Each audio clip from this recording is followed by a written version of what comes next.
నమస్తే. Welcome to our channel. నేను సిరి. జగన్మోహన్ రెడ్డి గారు షర్మిలతోని రాజీకైతే కుదరదు అని చెప్పేసి అంటే విజయమ్మ మాటని వినకుండా ముందుకు వెళ్తున్నట్టు మరి వార్తలొస్తున్నాయి. సో, ఇందులో ఎంతవరకు వాస్తవం ఉంది, ఏంటి అనేది మనకి వివరించడానికి మనతో పాటు ఉన్నారు ప్రముఖ సీనియర్ జర్నలిస్ట్ ఉప్పాల లక్ష్మణ్ గారు. నమస్కారం సార్.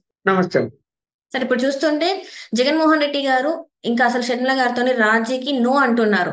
అంటే ఇప్పుడు ఏదైతే ఉందో ఇప్పుడు తన పార్టీని కాంగ్రెస్ లో ఒకవేళ అంటే కాంగ్రెస్ లో విలీనమే అనుకోవచ్చు, లేకపోతే కాంగ్రెస్ కూటమితో కలవడమే కావచ్చు అనే వార్తలు అయితే వస్తున్నాయి.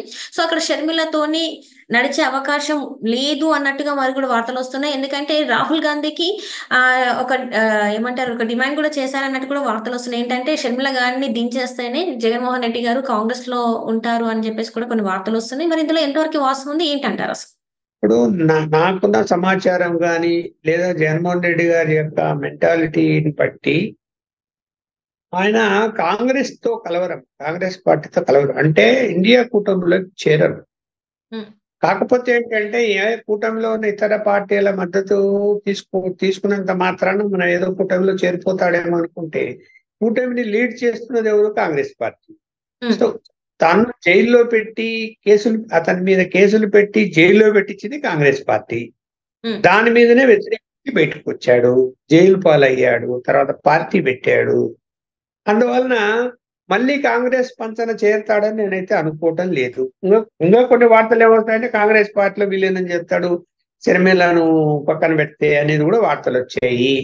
ఉమ్, అది కూడా జరగదు. తను ఏం చేస్తాడంటే ఫైట్ చేస్తూనే ఉంటాడు. అతను పార్టీని విలీనం చేయడు, కాంగ్రెస్ తో కలవడు, అది మాత్రం నిజం. ఉమ్, తన మెంటాలిటీ అలాంటిది. సరే, బీజేపీ మీద కూడా పూర్తిగా వ్యతిరేకిస్తాడని కూడా నేను అనుకోవటం లేదు. ఆయన నాటకం ఆడుతూ ఉంటాడు. ఎందుకు ధర్నా చేశావు అంటే చంద్రబాబు నాయుడు మీద వ్యతిరేకతతో చేశానని చెప్తాడు, కానీ బీజేపీతో వ్యతిరేకత అని చెప్పడు. ఇప్పుడు ఏదైనా ఇష్యూలు వచ్చినప్పుడు పార్లమెంట్ లో అంటే 4 మెంబర్సే ఉన్నారు, అక్కడ అవసరం కూడా లేదు. రాజ్యసభలో 11 మంది ఉన్నారు, అవసరం ఉండొచ్చు. అక్కడ ముందుగానే మొన్ననే గవర్నమెంట్ ఫామ్ చేస్తూనే నేను అవుట్ సైడ్ సపోర్ట్ చేస్తున్నానని ఆయనే ప్రకటించాడు కదా. ఎన్డీఏ కూటమికి, కేంద్రంలోని ఎన్డీఏ కూటమికి అవుట్ సైడ్ సపోర్ట్ చేస్తున్నానని ఆయనే ట్వీట్ చేశాడు. దేని మీద వెనక్కి వెళ్తాడు? ఏదైనా ఇష్యూ వస్తే పార్లమెంట్ లో సపోర్ట్ గానే ఉంటాడు, కానీ వ్యతిరేకించే పరిస్థితిలో లేడు. ఓకే, ఒకవేళ వ్యతిరేకించినా బీజేపీకి వచ్చే నష్టం ఏం జరగదు అక్కడ. ఎందుకు అంటే చాలా పార్టీలు సపోర్ట్ చేస్తున్నాయి ఇది బీజేపీకి. అక్కడ బిల్లులు బట్టి ఉంటది. కొన్ని బిల్లుల విషయంలో కాంగ్రెస్ పార్టీ సపోర్ట్ చేస్తుంది. ఇంకా ఈయన చేస్తే ఎంత, చేయకపోతే ఎంత. అలాగే ఏంటంటే అంత పెద్ద ఇష్యూలు అయితే ఒకవేళ రాజ్యసభలో తిరస్కరిస్తారు అంటే నష్టమే లేదు. చట్టం ఏం చెప్తుందంటే 2 సార్లు రాజ్యసభ తిరస్కరిస్తే పార్లమెంట్ లో ఆటోమేటిక్ గా చట్టం అయిపోతుంది. అందువలన అది ఆ ప్రొవిజన్ ఉంది. ఎందుకంటే పూర్తి అధికారాలు ఏం రాజ్యసభకి ఏం లేవు. రాజ్యసభలో బీజేపీకి మెజారిటీ లేనంత మాత్రాన వాళ్ళకు ఒరిగిపట్టి ఇప్పుడు మన 10 సంవత్సరాల నుంచి మెజారిటీ లేదు. ఎన్ని బిల్లులు పాస్ అయ్యాయి? వాళ్ళు అనుకున్న బిల్లు అన్ని పాస్ చేసుకున్నారు కదా. ఇప్పుడు కాగా నష్టం ఏముంది? ఇప్పుడు ఇంకా మెరుగు, ఇంకా ఇప్పుడు బీజేపీకి కొన్ని సీట్లు పెరిగాయి ముందుకంటే. అందువలన ఈయన మీద, జగన్మోహన్ రెడ్డి గారి మీద ఏది ఆధారపడి వాళ్ళేమి ఉండరు. వాళ్ళు ఒక నిర్ణయం తీసుకున్నారు. ఎన్డీఏకు ఇప్పుడు తెలుగుదేశంతో చేరే ముందే అన్ని ఆలోచించారు. ఎస్, తెలుగుదేశం కంటే the dangerous person Jaganmohan Reddy గారు అని నిర్ణయానికి వచ్చారు బీజేపీ వాళ్ళు. ఇంకా ఏ విషయం వాళ్ళకి ఇంకా ఆగ్రహం వచ్చిందంటే క్రిస్టియానిటీని బాగా పెంపొందించాడు ఆయన. దాని వివరాలు నేను పెద్దగా చెప్పక్కర్లేదు. అది బీజేపీ చాలా ఆగ్రహం కలిగించింది. వాళ్ళు చాలాసార్లు హెచ్చరించినప్పటికీ కూడా ఈయన పూర్తిగా వాళ్ళకు సహకరించాడు. దానివల్ల ఆగ్రహం వచ్చింది వాళ్ళకు. ఎందుకు ఒక మతానికి ఇంత సపోర్ట్ చేశావు అని చెప్పి. అలాగే హిందూ మతం విషయంలో మనం చూసాం కదా, అనేక సంఘటనలు జరిగాయి, దాడులు జరిగాయి, విగ్రహాలు కొలగొట్టారు, ఇవన్నీ జరిగాయి కదా. ఏ కంట్రోల్ చేయలేకపోయాడు కదా. అందువలన బీజేపీ పూర్తిగా ఒక నిర్ణయానికి వచ్చే తెలుగుదేశము జనసేన కూటమిలో బీజేపీ జాయిన్ అయింది. ఎట్టి పరిస్థితుల్లో రాబోయే కాలంలో మళ్ళీ జగన్మోహన్ రెడ్డి గారికి మద్దతు ఇచ్చేటువంటి పరిస్థితి కానీ ఇక్కడ ఏమీ లేదు.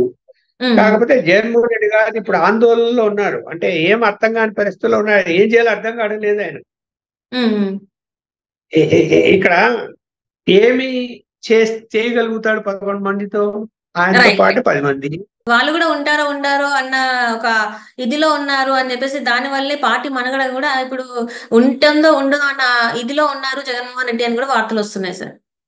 100% కరెక్ట్ అది. ఎందుకు అంటే ఉన్న 10 మందిలో ఆయన పక్కన పెడితే 10 మందిలో కనీసం 8 మంది శాసనసభ్యులు కొంతమంది బీజేపీతో కొంతమంది జనసేనతో టచ్ లో ఉన్నారు అని పక్క సమాచారం. ఏ పొద్దు వాళ్ళు ఈ పార్టీ మారిపోతారో తెలియదు. వీళ్ళే కాకపోతే బీజేపీ జనసేన వాళ్ళు కొంత ఆగండి అని చెప్పి ఆపారు అని చెప్పి సమాచారం. అలాగే 4 పార్లమెంటు సభ్యులు కూడా 4 బీజేపీకి పోవడానికి రెడీగా ఉన్నారని సమాచారం ఉంది. ఏం చేయగలుగుతారు ఇప్పుడు ఆయన?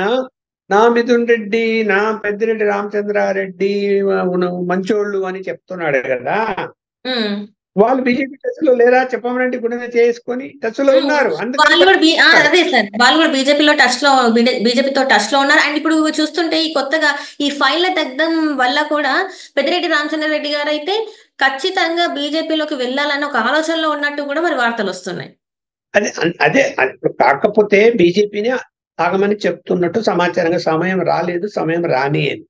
ఇప్పుడు ఈయన పార్టీ పరిస్థితి విషయంలో ఫ్యూచర్ లో ఏం జరుగుతుందో, అసలు ఆ పార్టీ ఉంటుందా, దానికి మనగడ ఉందా లేదా అన్న సమస్య వచ్చింది కదా ఇప్పుడు. అందులో ఏం చేయాలి? పార్టీ నిలబెట్టుకోవాలంటే ఏదో ఒకటి ఇష్యూ కావాలా?